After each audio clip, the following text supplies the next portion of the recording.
Vin dice il vin conta da chi il vin lo fa, lo produce, lo migliora, lo studia, lo divulga, lo commercia. In qua avevo una bella nuova realtà. Avevamo ospite Federico Sambinello della cantina Cavendalis del Cinto Euganeo. Buondì Federico. Grazie per l'opportunità che mi ha dato il Canaia. Sono Federico Sambinello, il fondatore di Cavendalis, l'azienda vitivinicola sita a Faedo di Cinto Euganeo. E ora come nasce Cavendalis? Cavendalis nasce da un sogno e da una passione per i vini che ho maturato per anni. Dopo aver trascorso quasi 30 anni nella produzione di abbigliamento di lusso, nel 2020 ho deciso di venderlo a un gruppo. Ho ricoperto degli incarichi manageriali per 3 anni e mezzo, dopodiché ho rilevato questa azienda nei Colli Euganei, innamorato del paesaggio e del suo terriere. Come si è andata a vendemmia sto anno? La vendemmia 2025 a Cavendalis è stata equilibrata ma impegnativa.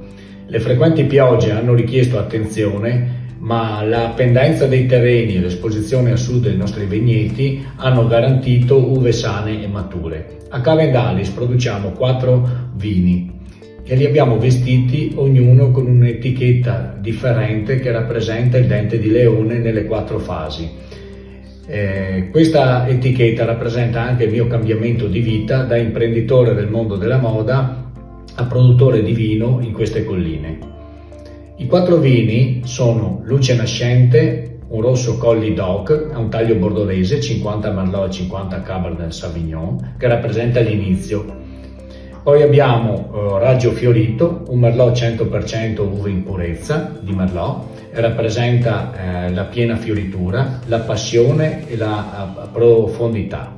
Abbiamo Globo di Sogni, un Manzoni IGT Veneto, con uve di incrocio Manzoni, che racconta la maturità e l'equilibrio, il soffione che custodisce i sogni. Per ultimo abbiamo il nostro prosecco Alito di Vento, che rappresenta la leggerezza del vento che porta lontano i semi, simbolo di libertà e di un nuovo inizio per me. Abbiamo scelto di vinificare questi vini tutti in acciaio per preservarne la freschezza e la precisione aromatica. Vogliamo vini puliti, autentici e di grande bevibilità, ma al tempo stesso dotati di struttura e personalità.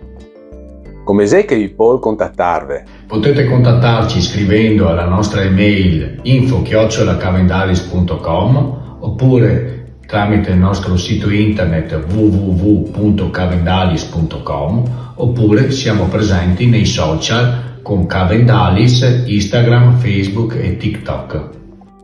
Ringraziamo Federico Sambinello della cantina Cavendalis. Volevo ringraziare Veneto Radio e il Canaia per l'opportunità di farci conoscere e tutti gli ascoltatori. Grazie.